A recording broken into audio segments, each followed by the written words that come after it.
आज का हमारा टॉपिक है जी प्रोटीन कपल्ड रिसेप्टर और क्लिनिकल कोरिलेशंस। जैसे कि हमने आगे के वीडियो में देखा था कि हमारा जो जी प्रोटीन कपल्ड रिसेप्टर्स को हम दूसरा क्या बोलते हैं, सर्पेंटाइन रिसेप्टर या फिर सेवन पास्ट रिसेप्टर्स। तो आज हम देखने वाले हैं कहाँ कहाँ सर्पेंटाइन रिसेप्टर्स प्रेजेंट होते हैं, उसकी एक्टिविटी क्या है, उसकी क्लिनिकल कोरिलेशंस क्या है। फिर हम आज के वीडियो में ये भी देखेंगे कौन सी ड्रग कब रिसेप्टर को स्टिमुलेट करती है, कब डिक्रीज करती है। तो चलिए शुरू करते हैं आज का वीडियो। कोलिनर्जिक रिसेप्टर, पहला रिसेप्टर है हमारा कोलिनर्जिक रिसेप्टर। उसमें दो हमारे टाइप्स है, एक निकोटिनिक रिसेप्टर्स और एक होता है हमारा muscarinic receptors. Nicotinic receptor serpentine receptor में काउंट नहीं होता, बल्कि वो एक भी रिसेप्टर में काउंट नहीं होता। क्यों? क्योंकि ये बेसिकली ये जो रिसेप्टर है ना, वो रिसेप्टर नहीं है, वो आयन चैनल्स है, तो इसलिए हम उसको काउंट नहीं कर सकते रिसेप्टर में। फिर आता है हमारा मस्करेनिक रिसेप्टर। जैसे हमने आगे के वीडियो में देखा था, मस्करेनिक रिसेप्टर्स किसके साथ बाइंड करते हैं? एसिटाइल कोलिन के साथ। एसिटाइल कोलिन किसके साथ बाइंड करता है? जी इनहिबिटरी प्रोटीन के साथ। जी इनहिबिटरी प्रोटीन का फंक्शन क्या है? एडिनाइल साइक्लेस के साथ बाइंड करके साइक्लिक एएमपी का लेवल कम करवाना और फॉस्फोराइलेशन कम करवाना। ठीक है। अभी ये जो एसिटाइल कोलिन की जो एक्टिविटी है, जो बाइंडिंग साइट है सर्पेंटाइन रिसेप्टर की, वो कौन डिक्रीज करेगा? कौन कौन सी ड्रग हमारे पास आती है? तो एक आती है हमारे पास एट्रोपिन, एक आती है हमारे पास स्कोपोलामाइन, एक आती है हमारी पेरिनेंजिपिन। ये सारे ड्रग्स लेते हैं हम। तो जो एसिटाइल कोलिन जो बाइंड कर रहा था मस्करेनिक रिसेप्टर्स के साथ, वो बाइंड करने की जो एक्टिविटी है वो बहुत कम हो जाएगी। जो एक्टिविटी कम हो जाएगी तो वो साइक्लिक एडिनल साइक्लेस के साथ बाइंड नहीं कर पाएगा। बाइंड नहीं कर पाएगा तो क्या होगा? साइक्लिक एएमपी का जो लेवल है वो हमारे बॉडी में इंक्रीज रहेगा। तो इंक्रीज रहेगा तो क्या होगा? फॉस्फोराइलेशन हमारी बॉडी में ज्यादा रहेगा। ठीक है।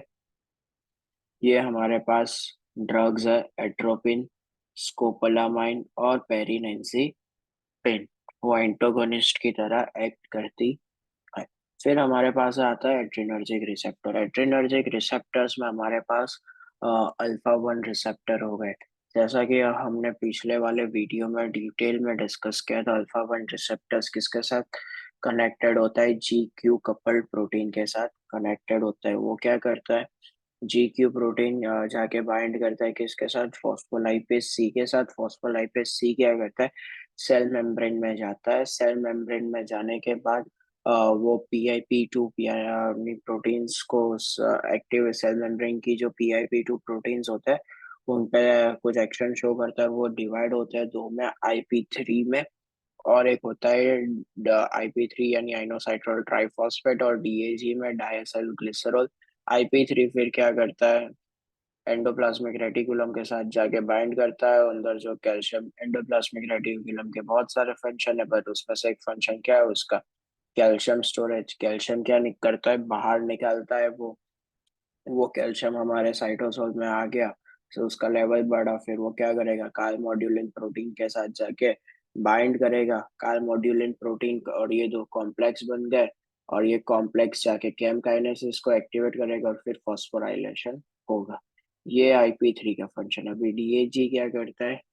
DAG यानी डायसल ग्लिसरॉल क्या करता है? वो जाके एक्टिवेट करता है प्रोटीन काइनेस ए को, और प्रोटीन नहीं, प्रोटीन काइनेस सी को एक्टिवेट करता है। प्रोटीन काइनेस सी को ये एक्टिवेट करेगा और फिर फॉस्फोराइलेशन करवाएगा।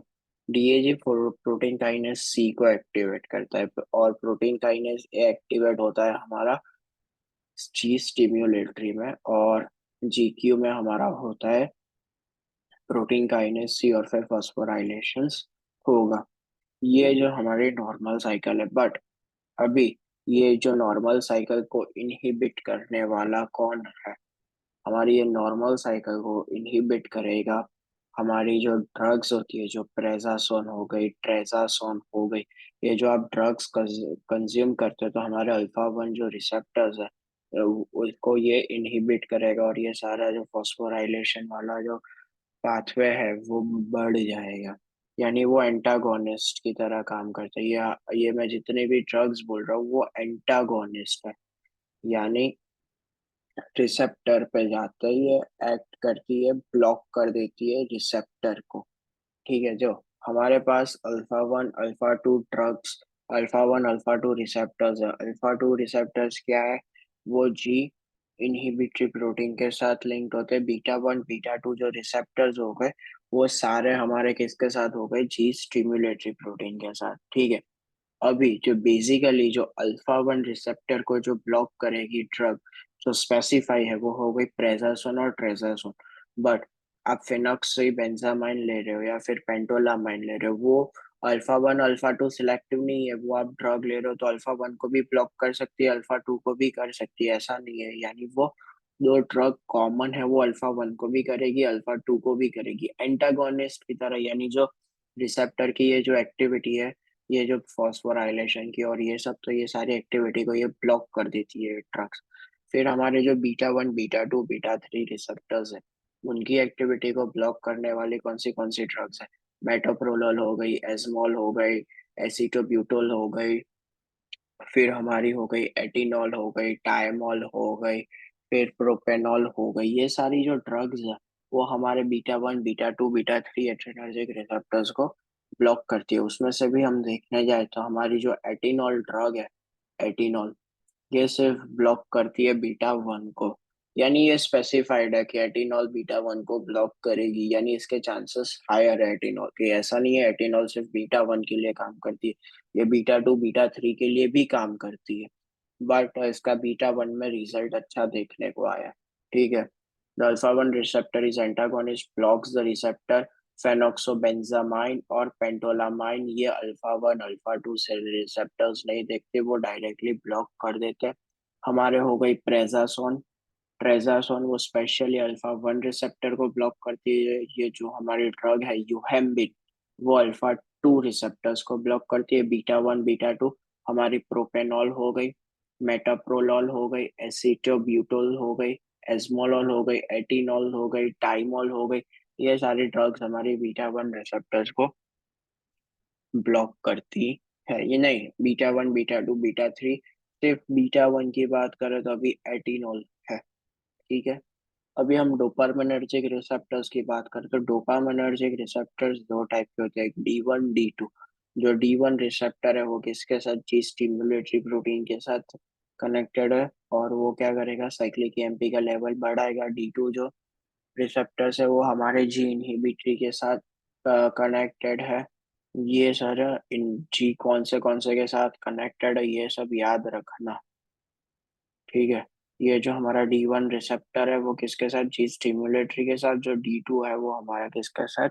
जी इनहिबिटरी के साथ कनेक्टेड होता है। यानी डोपामिनर्जिक रिसेप्टर, यानी कुछ डोपामिनर्जिक रिसेप्टर यानी सिंपली से करता है डोपामिन के रिस्पॉन्स में ये कुछ अपने एक्शंस शो करता है, और ये डिसे ये क्या कर कॉज कर सकता है? पार्किंसनिज्म और पार्किंसन डिजीज। बेसिकली क्या होता है, हमारे ब्रेन में एक जगह है, उसका नाम है हमारा सबस्टेंशिया नाइग्रा। जो वो जगह का नाम क्या है? हमारे ब्रेन में जगह है सबस्टेंशिया नाइग्रा। वो सबस्टेंशियन नाइग्रा क्या करती है? न्यूरॉन रिलीज करते हैं। कौन से न्यूरॉन रिलीज करते हैं? वो न्यूरॉन रिलीज करते हैं डोपामिनर्जिक न्यूरॉन्स। ये डोपामिनर्जिक न्यूरॉन्स कहाँ जाते हैं हमारे बॉडी में? बेसल गैंग्लिया तक ये न्यूरॉन्स जाते हैं। जैसे जैसे हमारी ओल्ड एज होती है, वैसे वैसे हमारी जो बॉडी में जो ये डोपामिनर्जिक न्यूरॉन्स की एक्टिविटी है, वो भी कम होती रहती है। ये एक्टिविटी कम हो जाती है तो बेसल गैंग्लिया में जो न्यूरॉन्स जाने वाले थे, वो जाना कम हो गए। धीरे धीरे वो न्यूरॉन्स बंद ही हो गए सम केसेस में। ऐसा नहीं बोल रहा, पार्किंसन सब में होता है। जिसको पार्किंसन होता है उसका बता। धीरे धीरे उसमें जो डोपामिनर्जिक न्यूरॉन्स जा रहे थे वो बंद हो गए। वो जा रहे थे कौन से पाथवे के साथ? वो एक पाथवे के थ्रू जा रहे थे। वो पाथवे का नाम है हमारा नाइग्रोस्ट्राइटल पाथवे। वो पाथवे का नाम है हमारा नाइग्रोस्ट्राइटल पाथवे। वो पाथवे का नाम क्या है? नाइग्रोस्ट्राइटल पाथवे। वो पाथवे से जा रहे थे न्यूरॉन्स। जैसे जैसे पाथवे न्यूरॉन्स जाना कम हो गए, फिर टोटली लोग बंद ही हो गए। पहले कम जा रहे थे, फिर ओल्ड एज हुई तो कम हो गए, फिर और कम हो गए, फिर बंद ही हो गए। तो ये जो नाइग्रोस्ट्रेटल पाथवे है वो डी जनरेट हो जाएगा। वो डीजनरेट हो गया, तो फिर वो जो नाइग्रा सबस्टेंशिया नाइग्रा से जो न्यूरॉन्स जा रहे थे बेसल गैंग्लिया में, वो जाना बंद ही हो गए तो फिर क्या होगा कि उनके पास डोपामिनर्जिक न्यूरॉन्स नहीं आएंगे, तो वो कौन सी सिचुएशन प्रोड्यूस करेगा? वो सिचुएशन प्रोड्यूस करेगा पार्किंसनिज्म्स। और उसको हम इसके सिम्टम्स हम देख सकते हैं कि akinesia, difficulty in movement, voluntary movement, यानी चल नहीं सकते आप, हाथ नहीं हिला सकते, यानी आपकी जो वॉलेंट्री मूवमेंट है उसमें आपकी बहुत दिक्कत आएगी। फिर टैमर आना शुरू हो जाएंगे, फिर आपको रिजिडिटी हो जाएगी पोस्टीरियर साइड। तो ये सारे पार्किंसम डिजीज के कुछ सिम्टम्स है, और इसको हम डीप में स्टडी करेंगे। ये जस्ट ओवरव्यू था पार्किंसनिज्म का। तो from substantia nigra the neuron goes to the basal ganglia. Sorry. Sometimes in old age, the neurons or substantia nigra degenerates, and this neurons degenerative disease leads to the dopaminergic neurons to the corpus striatum, यानी corpus striatum so basal ganglia में ही होता है। और we can say that it goes by the nigrostriatal pathway। वो pathway का नाम क्या है? nigrostriatal pathway। और dopaminergic pathway degenerates and that results in disease called Parkinsonism or agnesia, difficulty in initiation of movement, tremor हो गया, rigidity हो गई with posterior abnormality। हमारे पास अभी आता है दूसरा प्यूरिनर्जिक रिसेप्टर। प्यूरिनर्जिक रिसेप्टर्स हमारे पास दो टाइप के होते हैं। एक हमारे पास होता है ए टाइप और हमारे पास होता है पी टाइप। जो ए टाइप है वो हमारा सेंसिटिव टू है एल्डोस्टेरोन, और जो हमारा पी टाइप है वो सेंसिटिव टू है हमारा एटीपी। ठीक है, ये जो हमारा सेंसिटिव है किसके साथ?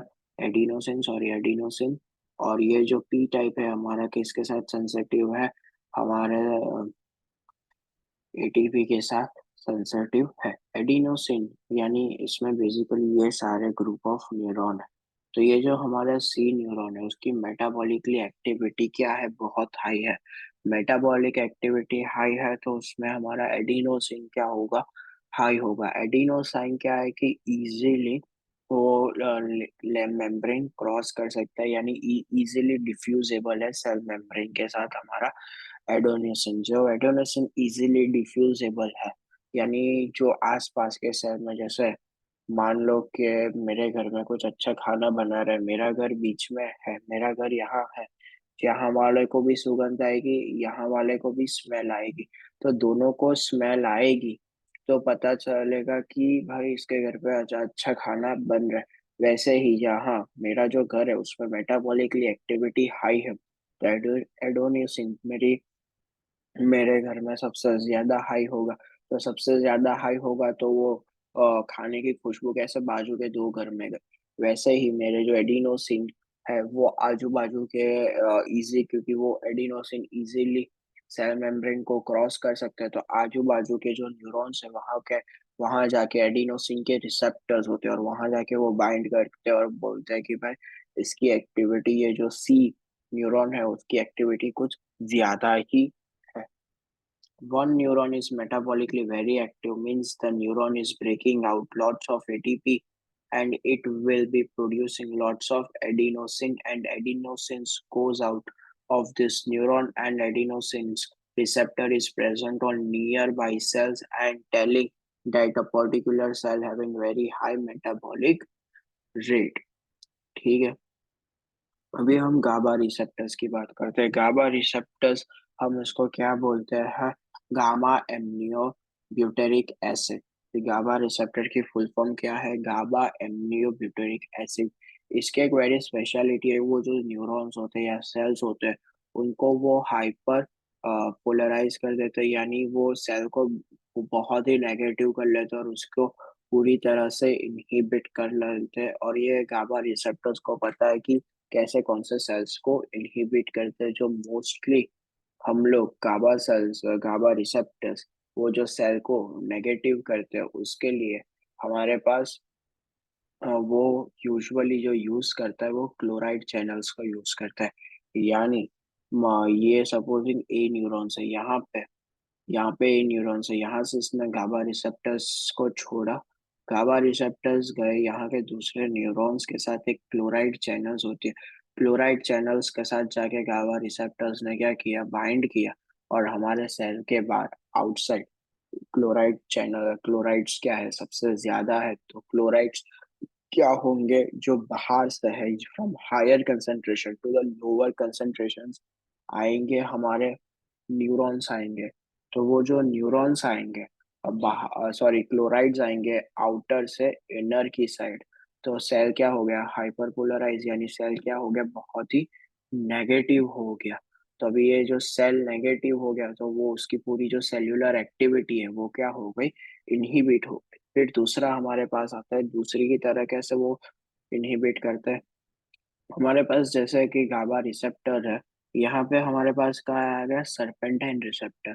अभी सरपेंटाइन रिसेप्टर आ गया तो वो किसके साथ लिंक्ड होगा, जी इनहिबिटरी सरपेंटाइन, यानी जी कपल्ड इनहिबिटरी सरपेंटाइन रिसेप्टर के साथ वो लिंक है। तो जी ठीक है, अभी वो उसके साथ लिंक है तो क्या होगा, वो उसके साथ लिंक है तो वो क्या करेगा कि जो हमारे जैसे बी अल्फा चला जाता था किसके साथ, एडिनाइल साइक्लेस के साथ वो चला जाता था हमारा अल्फा, तो बीटा और गामा किसके साथ बाइंड हो जाता था, हमारे पोटेशियम चैनल के साथ। वो हमने आगे के वीडियो में देखा है, आपको आगे के वीडियो देखना होंगे तो ही ये वीडियो समझ में आए। तो वो पोटेशियम चैनल के साथ क्या हो जाएगा, बाइंड हो जाएगा। तो पोटेशियम चैनल के साथ बाइंड होगा तो हमारे बॉडी में सेल्यूलर में इनसाइड क्या होता है, हमारे सेल में सबसे ज्यादा क्या रहता है, हमारे सेल में सबसे ज्यादा क्या रहता है, पोटेशियम रहता है। यानी from higher concentration to the lower concentration, यानी पोटेशियम हमारे जो सेल में थे वो मूव किस में कर जाएंगे, हायर कंसंट्रेशन, यानी पोटेशियम का क्या हुआ, इफ्लक्स हुआ। जो पोटेशियम हमारी बॉडी में से जा रहा है तो उसकी भी एक्टिविटी क्या हो जाएगी, कम हो जाएगी, हमारे बॉडी में से उसकी एक्टिविटी कम हो जाएगी। ठीक है, अभी जो हमने क्लोरा पोटेशियम हमारे बॉडी में क्या था, सबसे ज्यादा था, वो बाहर गया तो वो सेल को क्या करेगा, नेगेटिव बना देगा, और नेगेटिव बन जाएगा तो उसकी एक्टिविटी और या तो फिर क्या हो जाएगी, कम हो जाएगी। जो हमने क्लोराइड चैनल्स वाले जो गाबा रिसेप्टर्स की बात की थी, वो उसको हम क्या बोलते हैं, गाबा ए रिसेप्टर। और अभी हमने जो बात की गाबा बी रिसेप्टर, यानी वो जो इनहिबिटरी के साथ जो लोकेटेड होता है। ठीक है, अभी पढ़ लेते हैं इसको। द गाबा एमनियो, गाबा का फुल फॉर्म क्या है, GABA amino butyric acid. It is was present in CNS system. ये गाबा रिसेप्टर्स कहाँ प्रेजेंट होते हैं, हमारे सीएनएस में प्रेजेंट होते हैं। For example, the one neuron is releasing the GABA, the next neuron would be inhibited। Supposing यहाँ से GABA गया, यहाँ पे GABA रिसेप्टर है, और यहाँ की ये न्यूरॉन क्या हो गया, इनहिबिट हो गया। ये कैसे हुआ, तो इसका हमने पूरा मैकेनिज्म यहाँ पे देखा है। One classical way of inhibited, its bind with a special chloride channel. Extracellular calcium is more, it moves the cell, it moves into the neurons and it would become more electronegative, and they become more electronegative, they become more negatively polarized, and they become hyper polarized, and the cell would become the electrically inhibited। ये जो हमारा आ गया, ये हमारा पूरा क्या आ गया, गाबा A receptor chloride channel के साथ जिसने काम किया। अभी ये जो हमारा है गाबा बी रिसेप्टर, ये सरपेंटाइन रिसेप्टर के साथ गया, जीनी भी ट्रिकपल था, अल्फा और सॉरी बीटा और गामा ने बाइंड किया, हमारे इनसाइड क्या था, पोटेशियम सबसे ज्यादा था, तो वो क्या हो गए, बाहर हो गए, पोटेशियम चैनल के साथ वो बाइंड करके। ठीक है, तो उसने क्या किया कि इस गाबा रिसेप्टर को पता है कि सेल को कैसे हाइपर पोलराइज करके इनहिबिट करना, ये गाबा रिसेप्टर्स को पता है। ठीक है, तो गाबा रिसेप्टर ए की जो एक्टिविटी है वो सबसे ज्यादा कौन इंक्रीज करता है, यानी हमारे जो गाबा रिसेप्टर्स है उनकी जो बाइंडिंग है गाबा ए रिसेप्टर्स की, वो कौन सी दो ड्रग करती है, वो एक ड्रग करती है बार्बिट्यूरेट्स और बेंजोडाइजेपिन। बेंजोडाइजेपिन और barbiturates increase the activity of GABA A receptor, यानी जो गाबा रिसेप्टर की जो बाइंडिंग है या क्लोराइड चैनल के साथ जो बाइंडिंग की जो एक्टिविटी है वो इंक्रीज करने वाला कौन कौन सी दो ड्रग है, बेंजोडाइजेपिन और बार्बिट्यूरेट्स। ये बाइंड करेगी और cell become more electro neurons will become more electronegative and they will become more inhibited। हमारे पास अभी एक दूसरी ड्रग्स आती है बैक्लोफेन। बैक्लोफेन क्या करता है, स्टिम्युलेट करता है गाबा बी रिसेप्टर की एक्टिविटी। जो बैक्लोफेन, ये सारे क्या कर रहे हैं, एंटागोनिस्ट की तरह। देखो, बैक्लाफोन स्टिमुलेट्स गाबा बी रिसेप्टर, यानी जो उसकी एक्टिविटी है वो उसको स्टिमुलेट करेगा। तो ये एग्नोसिस्ट नहीं है, ये एंटागोनिस्ट है, सॉरी, ये एंटागोनिस्ट है।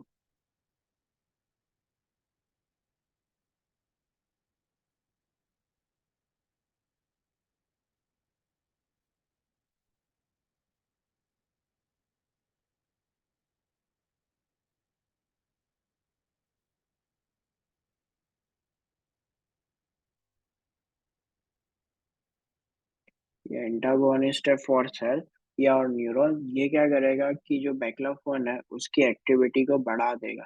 बैक्लाफोन क्या करेगा, गाबा बी रिसेप्टर की एक्टिविटी को बढ़ा देगा तो न्यूरॉन्स क्या हो जाएंगे, हाइपर पोलराइज हो जाएंगे। तो हाइपर पोलराइज होने की वजह से न्यूरॉन्स क्या हो जाएंगे, डीजेनरेट्स हो जाएंगे। यानी सॉरी सॉरी सॉरी, ये एग्नोस्टिस्ट ही है। सॉरी, ये क्या है, हमारा एग्नोसिस्ट ही है। सॉरी सॉरी, ये क्या है, हमारा बैक्लोफेन क्या है, एग्नोसिस्ट है। बैक्लोफेन हमारा क्या है, एग्नोसिस्ट है। मेरे से गलती हो गई, माफ कर दीजिए। ये बैक्लोफेन हमारा क्या है, एग्नोसिस्ट है। क्यों एग्नोसिस्ट है, क्योंकि ये गाबा भी रिसेप्टर की एक्टिविटी को बढ़ाने में हेल्प करता है। ठीक है, तो वो क्या करेगा, एक्टिविटी बढ़ जाएगी तो न्यूरॉन्स क्या हो जाएंगे, हाइपर पोलराइज। जो न्यूरॉन्स हाइपर पोलराइज हो जाएंगे, ठीक है, न्यूरॉन्स क्या हो जाएंगे, हाइपर पोलराइज हो जाएंगे। तो हाइपर पोलराइज हो जाएंगे तो वो इलेक्ट्रिकली इनहिबिटेड हो जाएंगे।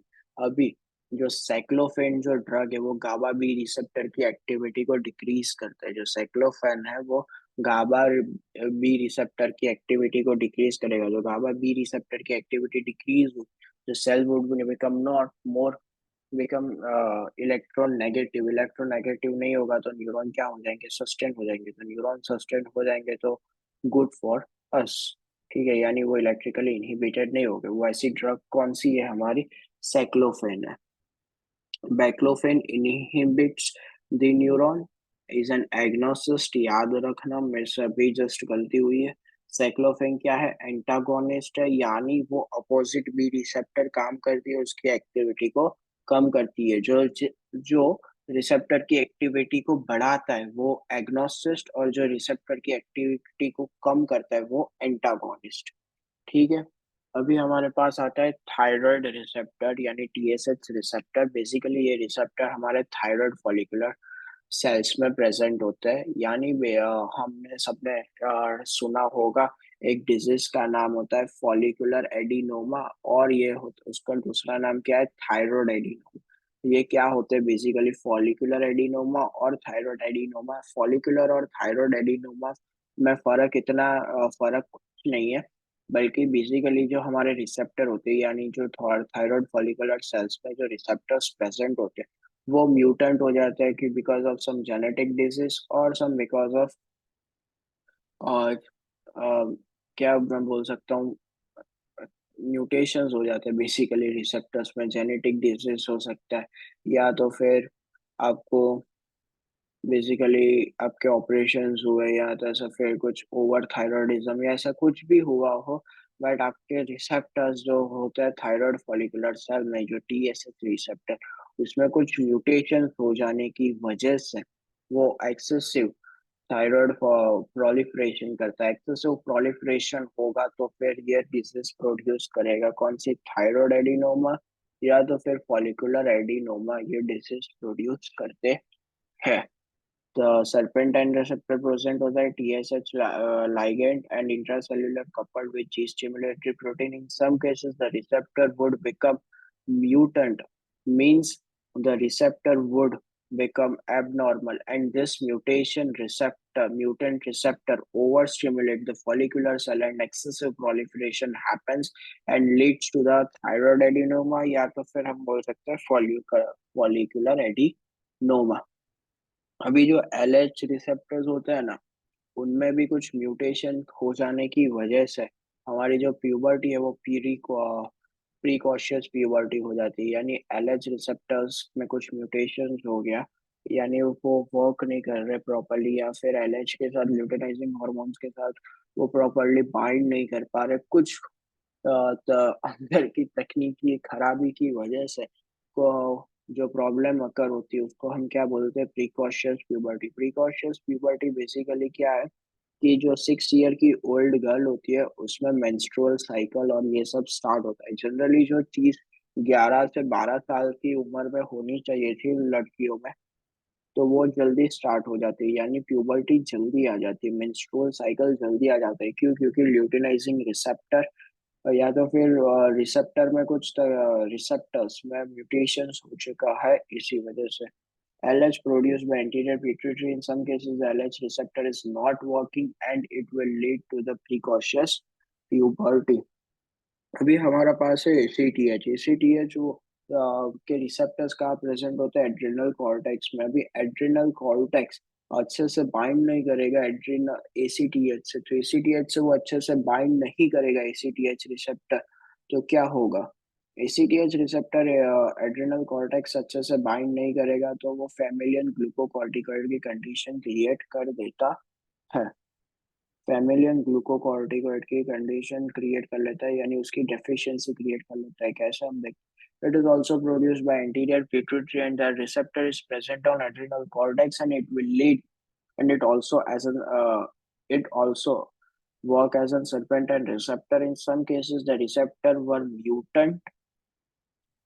mutant and it will not produce the response to the ACTH, and the adrenal cortex will not able to produce the enough glucocorticoids and it will lead to the familial glucocorticoid deficiency. Rhodopsin receptors present on the rods of the retina, यानी ये rods of retina में presence होता है, यानी इसके भी receptors inherited, basically मैं बोल सकता हूँ ये एक genetic disease है, क्योंकि पहले से ही receptors खराब आए थे उसके बाद familiar the receptors would present on the retina, present on the rods of retina, and the rhodopsin receptors on rods were defective.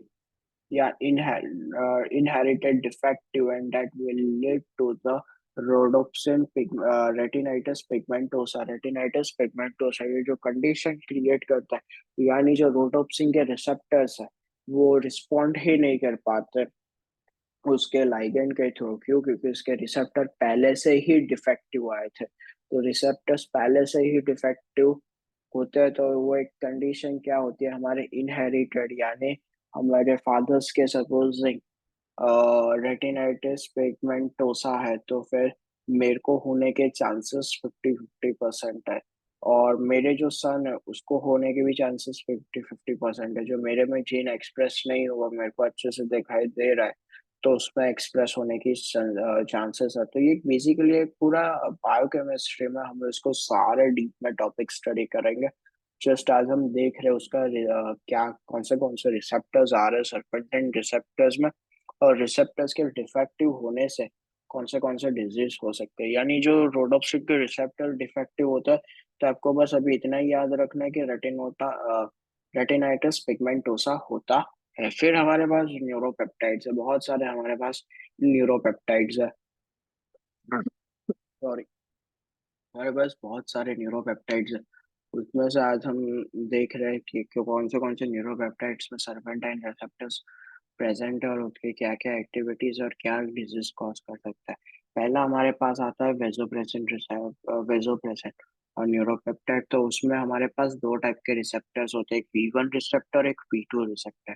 The V1 receptor basically present होते हैं हमारे आर्टीरियोल्स और ये वेनस सिस्टम में। ये क्या करता है, हमारे जब भी वेजोप्रेसिन की एक्टिविटी हमारे बॉडी में बढ़ जाती है, वो क्या करता है, कॉन्ट्रैक्शन करता है। वो कॉन्ट्रैक्शन करता है तो आपने जनरली देखा होगा हाई बीपी, यानी जिसमें ब्लड प्रेशर सबसे ज्यादा रहता है। क्यों रहता है? क्योंकि वेसोप्रेसिन की एक्टिविटीज में उसमें सबसे ज्यादा, यानी वो V1 रिसेप्टर्स के साथ बाइंड भी जल्दी कर लेता है और उनकी जो रिस्पॉन्स है वो भी जल्दी शो कर लेता है। तो हमारे पास आते हैं V1 receptor present on vascular system.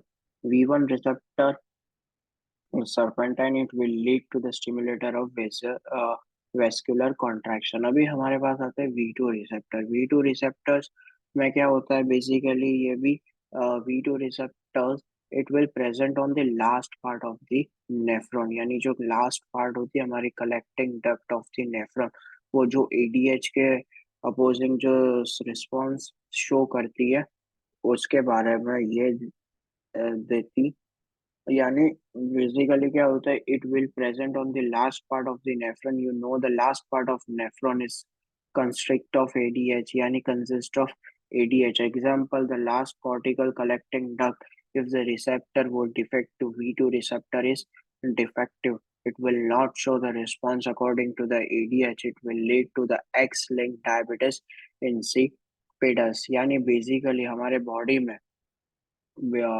Vasopressin जो V2 रिसेप्टर्स पे आके जो बाइंड होता था वो बिल्कुल ही नहीं हो रहा। जो ये बिल्कुल ही V1 रिसेप्टर बाइंड ही नहीं हो रहा या कुछ भी नहीं हो रहा, तो हमारे बॉडी में एडीएच जो फंक्शन लॉस कर रहा है वाटर का, वो वाटर ही रिटेन नहीं होगा। तो वाटर नहीं रिटेन होगा तो क्या होगा, हमारे वाटर का बॉडी में से एक्सेसिव लॉस होगा। तो एक्सेसिव लॉस होगा तो वो कौन सा डायबिटीज प्रोड्यूस करेगा, वो क्रेनियल डायबिटिस इंसिपिडस प्रोड्यूस करेगा। वो कौन सा क्रेनियल डायबिटिस इंसिपिडस प्रोड्यूस करेगा।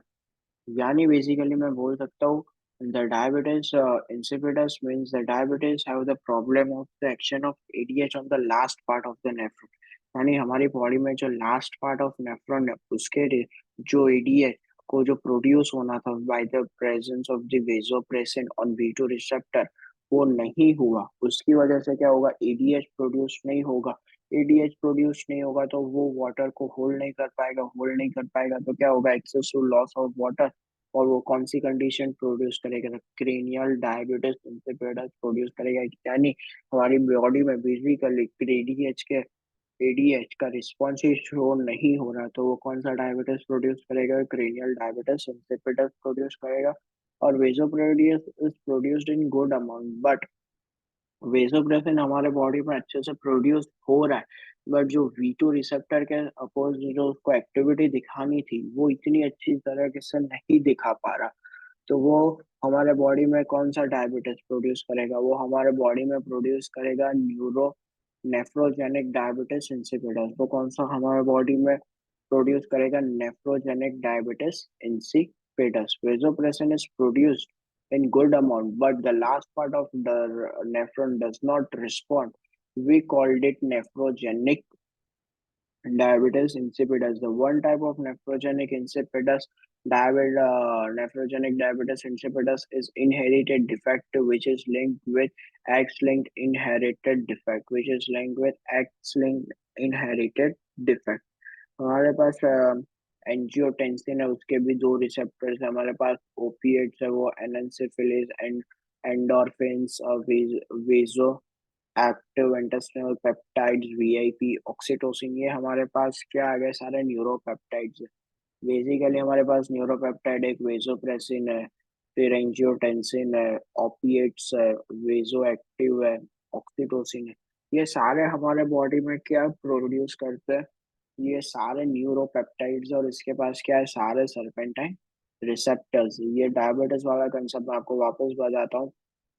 The diabetes insipidus means the patient have problem of action of ADH, यानी जो ADH की जो एक्शन है उसके साथ उसका कुछ problem on last part of the nephron it's usually present. The ADH is not produced at all, यानी एडीएच भी प्रोड्यूस ही नहीं हो रहा। एंड पेशेंट कैन, जब एडीएच प्रोड्यूस नहीं होगा तो वाटर होल्ड नहीं होगा, वाटर नहीं होगा होल्ड होगा तो क्या होगा, एक्सेसिव लॉस ऑफ वाटर। और वो जो डायबिटीज प्रोड्यूस करेगा तो वो कौन सा करेगा, क्रेनियल डायबिटीज इंसिपिडस। तभी वेसोप्रेसिन अच्छे खासे से प्रोड्यूस हो रहा है, वो रिसेप्टर के साथ बाइंड कर रहा है, बट जो एडीएच जो रिस्पॉन्ड शो करना है वो रिस्पॉन्ड नहीं शो कर पा रहा, तो क्या करेगा, फिर नेफ्रोजेनिक डायबिटिस इंसिपिडस होगा। वो कौन सा होगा, नेफ्रोजेनिक डायबिटिस इंसिपिडस।